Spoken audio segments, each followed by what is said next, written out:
नमस्कार साथियों, आप सभी का दिव्यांग टेक्नोलॉजी बहुत बहुत स्वागत करता है।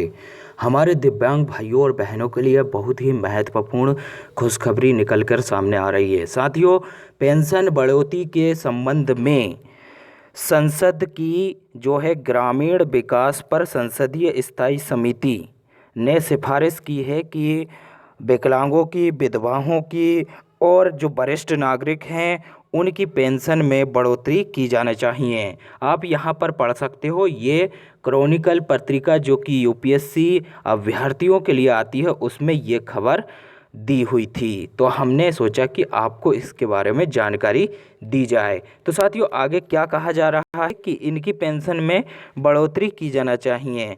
ये केंद्र सरकार की ओर से जो राशि यहाँ पर हमको आवंटित की जाती है, समिति के अनुसार राष्ट्रीय सामाजिक सहायता कार्यक्रम।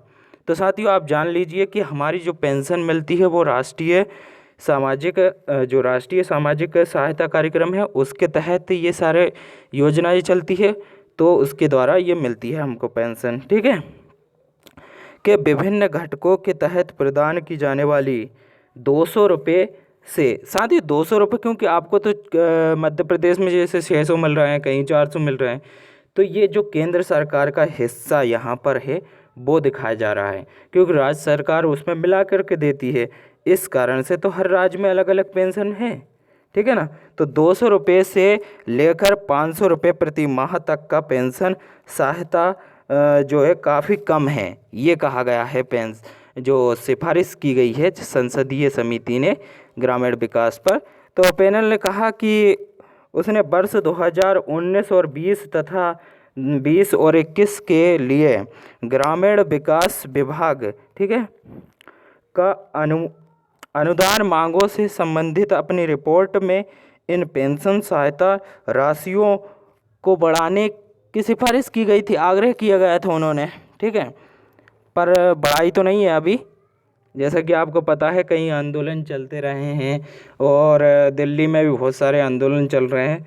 तो हो सकता है ये सिफारिश मान ली जाए आगे, क्योंकि इसी तरह से देखते हुए कि यार दिव्यांगजन कितना आंदोलन कर रहे हैं, कितने परेशान हैं, तो वो शायद मान लें ये सिफारिश। और हाँ साथियों, ये मानेंगे सिफारिश तभी ये लागू होगा और तभी हमारी पेंशन जो है व्यवस्था वो बढ़ पाएगी। तो राष्ट्रीय सामाजिक सहायता कार्यक्रम, इसके तहत जो है राष्ट्रीय सामाजिक सहायता कार्यक्रम ग्रामीण विकास मंत्रालय के तहत एक केंद्र प्रायोजित योजना है, ठीक है साथियों। मैंने कहा था जैसे आपको, यह योजना 15 अगस्त 1995 से लागू हुई थी। इस व्यापक योजना के अंतर्गत वर्तमान में 5 योजनाएं शामिल है, ठीक है। जो मैंने कहा ना, इसका उद्देश्य ये आपको पता, ये तो सब है ना, अपने को पता है कि इसका उद्देश्य क्या है। कमज़ोर वर्गों को सहायता देना, वित्तीय सहायता देना। इसके कवरेज का कौन कौन को किया जाएगा कवरेज, ये तो सब पता है, विधवाओं को, विकलांगों को। तो आप ये पढ़ सकते हो। बाकी अनुच्छेद 41 में कहा गया है कि जो नीति निर्देशक तत्व है कि आप समाज के दुर्बल वर्गों को, निःशक्त वर्गों को सहायता दोगे, वित्तीय सहायता। तो बस इतना इसमें कहा गया है, पढ़ने वाली बात है। बाकी आपको हम समझाने वाली बात समझा देते हैं, जो कि हमारे मतलब की है। एनएसपी के अंतर्गत 5 योजनाएं, जो कि राष्ट्रीय विकास ये कार्यक्रम है ना, सामाजिक सहायता कार्यक्रम, उसके तहत जो योजना है उसमें आती है इंदिरा गांधी राष्ट्रीय वृद्धावस्था पेंशन योजना, ठीक है। इसमें राशि बताई गई है कि कितनी कितनी मिलती है, ठीक है। तो ये पढ़ सकते हो आप यहाँ पर। और इंदिरा गांधी राष्ट्रीय विधवा पेंशन योजना, यहाँ पर इसकी भी डिटेल दी गई है कि केंद्र सरकार कितना योगदान देती है इस पेंशन में। फिर दिया गया है इंदिरा गांधी राष्ट्रीय विकलांगता पेंशन योजना, हमारा विशेष रूप से इससे संबंध है तो हम इसको पढ़ देते हैं।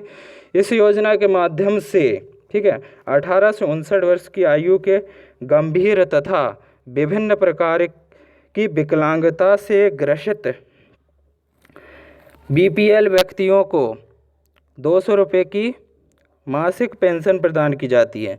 तो साथियों, आप कन्फ्यूज़ हो रहे होंगे कि यार 200 रुपये हमें तो ज़्यादा मिलती है, 300 मिलती है, 600 मिलती है, 400 मिलती है। तो ये हर एक राज्यों में, जैसे हमने एक वीडियो बनाया था एक देश एक पेंशन, तो उसमें बताया गया है कि किस राज्य में कितनी पेंशन मिल रही है, तो वो राज्यों का योगदान रहता है। आधा 200 रुपये केंद्र दे रही है, उसमें राज्य चाहे कितने ही मिला दे उतनी आपको मिल जाती है।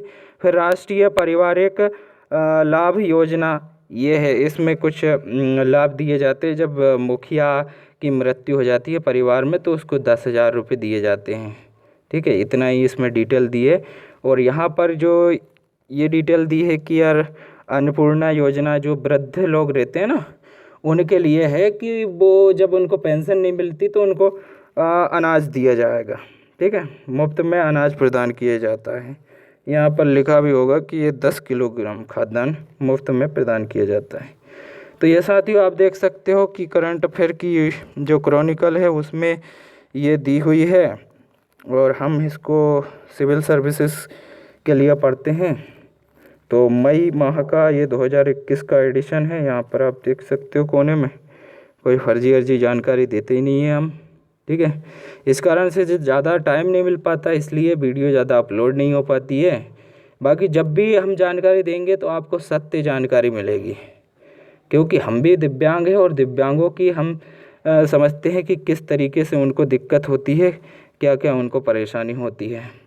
तो हमसे तो यही आशा कर सकते हैं हम सरकार से कि ये सरकार हमें पेंशन की जो सुविधा है वो बढ़ाए और दिव्यांगों का सशक्तिकरण करे। क्योंकि हमने भी इस पर आंदोलन चलाए थे यूट्यूब पर, तो उसमें कुछ ज़्यादा रिस्पॉन्स नहीं मिला, पर हमने जो पत्र का संदेशों का भेजने का जो कार्यक्रम चलाया था उसमें कई लोगों ने प्रधानमंत्री आवास और इन जो विभाग दिव्यांग सशक्तिकरण विभाग है केंद्र सरकार का वहाँ पर पत्र भेजे हैं।